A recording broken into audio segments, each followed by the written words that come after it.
সকালে সূর্য উঠেছে ভিআইপি রোডের সবজি বাজারে। চারপাশে কোলাহল, সবজি বিক্রেতাদের ডাকাডাকি আর মানুষের ভিড়। সব বিক্রেতার মাঝখানে এক কোণে বসেছে রহিম, পরিশ্রমী একজন মানুষ।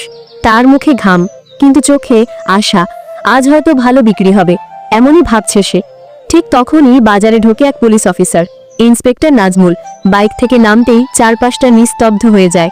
চেহারায় কঠোরতা, চোখে ক্ষমতার ঝলক। সে সরাসরি রহিমের দিকে এগিয়ে এসে বলে, এই, তোমার দোকানের লাইসেন্স কোথায়?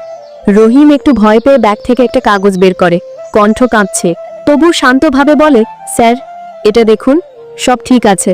নাজমুল কাগজটা হাতে নিয়ে কিছুক্ষণ তাকিয়ে থাকে, তারপর ঠোঁটে এক ঠান্ডা হাসি।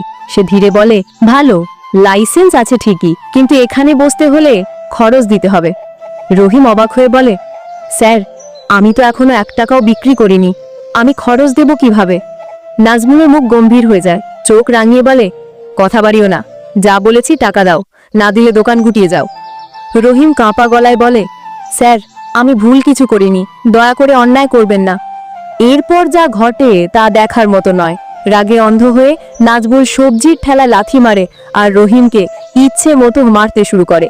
চারিপাশের মানুষ ভয়ে চুপ, কেউ কিছু বলার সাহস পায় না।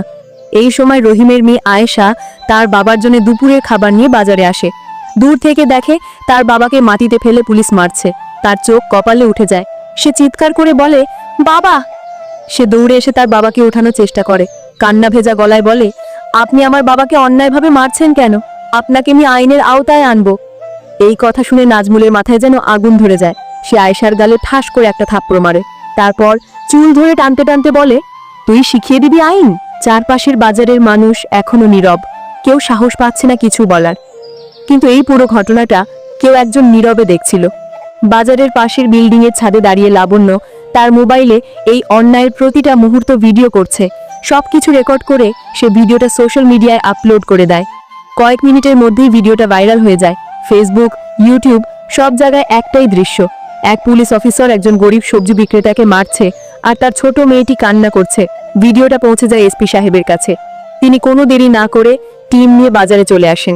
সবাই হতভম্ব হয়ে যায় যখন এসপি নিজে বাজারে এসে উপস্থিত হন। নাজমুলের মুখের রং ফ্যাকাশে হয়ে যায়। এসপি গম্ভীর কণ্ঠে বলেন, তুমি ইউনিফর্ম পরে অন্যায় করেছো, এই অপরাধের বিচার হবেই। নাজমুল হাত জোর করে বলে, স্যার, আমি ভুল করেছি, আমাকে মাফ করে দিন। কিন্তু এসপি ঠান্ডা গলায় বলেন, তোমার জন্য কোনো ক্ষমা নেই, আইন সবার জন্য সমান। তিনি দুজন কনস্টেবলকে আদেশ দেন, গ্রেফতার করো তাকে। কনস্টেবলরা এগিয়ে এসে ইন্সপেক্টর নাজমুলের হাতে হাত করা পরিয়ে দেয়। চারিদিকের মানুষ অবাক হয়ে তাকিয়ে থাকে। এসপি তারপর বলেন, তুমি যে অন্যায় করেছো, আজ তার বিচার হলো। এরপর তিনি লাবণ্যর দিকে ফিরে বলেন, তুমি সাহস দেখিয়েছো, সত্যের পক্ষে দাঁড়িয়েছো। তোমার মতো মানুষ থাকলে সমাজে অন্যায় কমবে। লাবণ্য মাথা নিচু করে বলে, আমি শুধু আমার বিবেকের কথা শুনেছি স্যার। আর চারপাশে বাজারে থাকা মানুষ একসাথে হাততালি দিল। তাদের চোখে ছিল স্বস্তি, ছিল বিশ্বাসের আলো। গল্পটা যদি আপনার ভালো লেগে থাকে তাহলে একটা লাইক দিতে ভুলবেন না। আর যদি শেষ পর্যন্ত ভিডিওটা দেখে থাকেন তাহলে নিচে কমেন্টে লিখে জানান আপনি কোন জেলা থেকে আমার ভিডিওটি দেখছেন।